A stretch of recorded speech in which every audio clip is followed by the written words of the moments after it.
Hello, this is part 4 of section 1.1, points, lines, and planes.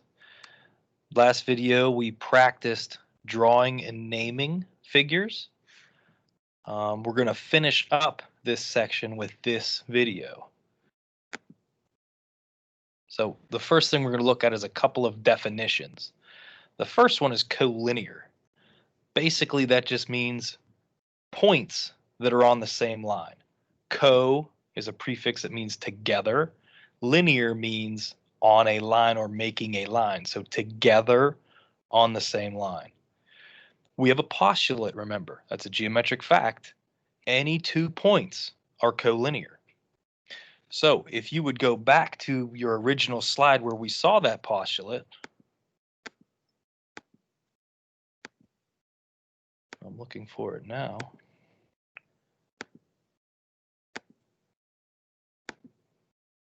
There we go. Through any 2 points, there is exactly one line. Another way to say that is any 2 points are collinear.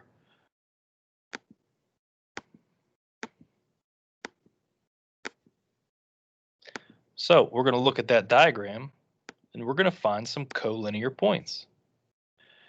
Obviously, you can pick 2 of the points that you see that are connected on that line, but you can also pick any 2 that aren't connected with a line because you could technically connect them even though they aren't. For example, point X and point W are definitely collinear because you could draw a line through them. Point Y and point V, they're definitely collinear because you could draw a line through them. What you got to watch for is when you have a group of 3 or more points. For example, look at points X, Y, and Z. They are definitely collinear because they're connected with a line. But what about points X, W, and Z? Are they collinear? Could you connect all 3 of them with one line? You can't. So those would be what you call non-collinear points. Collinear would be on the same line. Non-collinear would be not on the same line. So if we go down and look at the non-collinear examples, make sure that you're not listing a pair of points as non-collinear because that is impossible. Any 2 points can be connected with a line, even if it doesn't show that in the diagram that you see.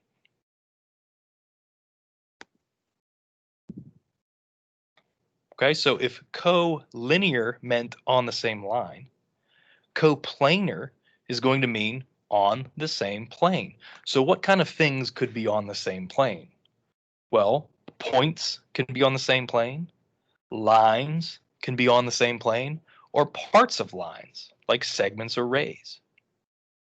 Remember, we got a postulate.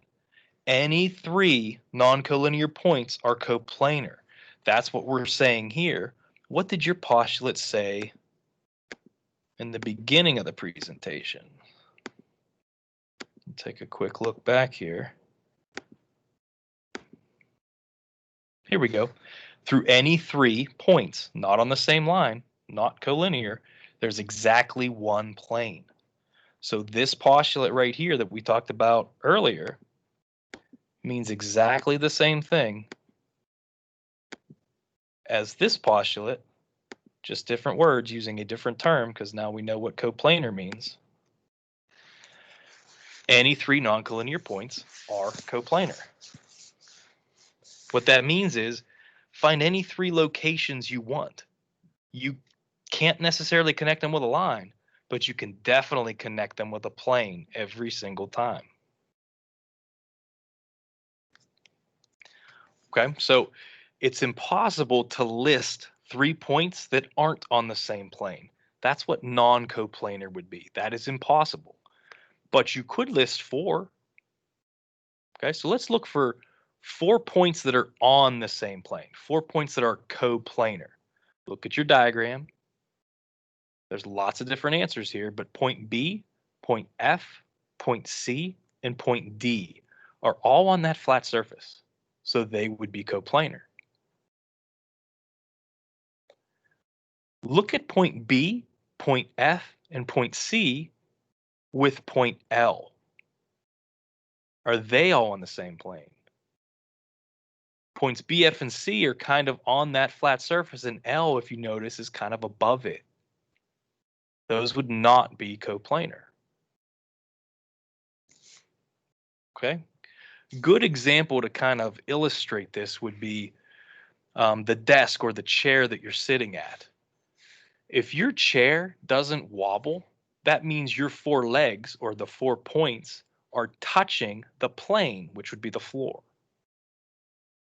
If your chair or desk does wobble, then what that means is one of the legs is not touching the floor. So only 3 of them are coplanar. 3 of them have to be coplanar. 4 of them could be, but they don't have to be. Also, another way to think about it is if you're a professional photographer and you're putting your camera somewhere, does the stand have 3 legs or 4? Okay, you're going to put your camera on a tripod. Think about that for a second. It's got 3 legs because the 3 legs are guaranteed to be on the ground. 4 legs, not necessarily guaranteed. Okay. Here's some examples. Same diagram, I think, as the last slide. So we have some points. We have that plane. Looks like we have a line coming through the plane. Let's give another name for segment FC. So the first thing you do is find it. We're starting at F, going towards C, includes all the points in between. What else could you name it? Remember, naming a segment, you can reverse the order. So all you would do is name it segment CF. That's the same exact segment. It contains all of the same points.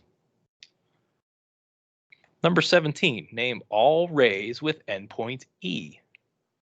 So notice how E is kind of in the center of the diagram. Look at all the rays coming off of point E. How would you name them? Well, remember, you name them starting with that endpoint E. So you could name one ray, ray EL. That kind of goes above. There's one that kind of shoots out to the right. It's ray EC. There's one that kind of comes towards us to the right. That would be ray ED. There's one going down, ray EZ. And there's one kind of coming out the back, ray EB. Notice how if we went kind of towards the left towards F, that doesn't really make a ray because it stops at F. It doesn't go through it. There's only one way to name a ray. You can't reverse the letters. That would make a different ray. Number 18. Do you remember what opposite rays are? Let's take a look. Opposite rays, remember, have to have the same endpoint, and they have to make a line. So are ray ED and ray EB opposite rays? Well, they have the same endpoint, so that's the first thing you look for. That's good. They both start with an E. Do they make a line? They do. Points B, E, and D are all collinear. So that the first part of that question is yes, those are opposite rays. The second part, ray EL, it's going kind of upwards. And ray ED, it's kind of coming to the right towards us. They have the same endpoint, same first letter. Do they go in opposite directions? They don't. Points E, L, and D are not collinear. So the answer to that one would be no. Okay, number 19. Are points F, E, and L collinear? Could you connect them with a line? You definitely can't. There's no one line that touches all 3 of them. So the answer to that is no. However, points F, E, and L are coplanar. There is a plane that would touch all 3. It's not the plane that you see in the picture, but there is a plane that would slide through and touch all 3 points. We know that because of the postulate. It's a fact. Okay, number 20. Are points B, E, L, and C coplanar? If you just picked any 3 of them, the answer would be yes. All 4 of them, well, you got to be careful and you got to look. Points B, E, and C are definitely on that flat surface that you see. Notice how L is above. That doesn't mean they're not coplanar, but there isn't a plane that's going to touch all four of those because L, again, is not on that flat surface that you see. So the answer to that one would be no. Okay, I think this is the last slide for this section. We're going to look at two more postulates. So we know two right now, and we know two different ways to say both of those. This last slide gives you two more to look at. Okay, so these are about intersections. Two or more geometric figures intersect if they have one or more points in common. The intersection of the figures is the set of points that the figures have in common. Some examples of intersections are shown below. So notice in the first diagram to the left, you have two lines and they intersect. Where do they intersect? How many times do they intersect? Well, in this particular diagram, they intersect one place, one location. That's point A. So that's an example of a postulate. The intersection of two lines is one point. Anytime two lines cross, they cross one time at a point. Okay, the next one, a little bit trickier to visualize. But if you have two planes, let's say you have a vertical plane like a wall and a horizontal plane like the floor, do they touch? Does the wall touch the floor? It does. Does it touch it once?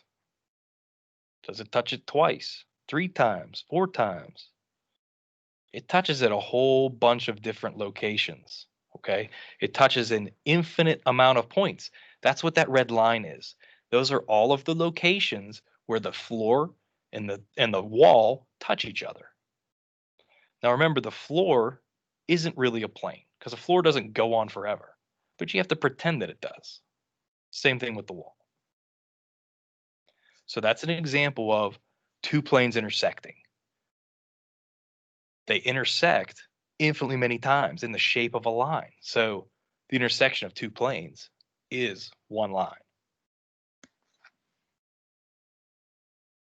Okay, so those are your four postulates. We're going to have a quiz on those at some point. We'll go over those again probably tomorrow. Okay, so that's your section 1-1, points, lines, and planes. Again, if you have any questions, don't be afraid to reach out. Thanks.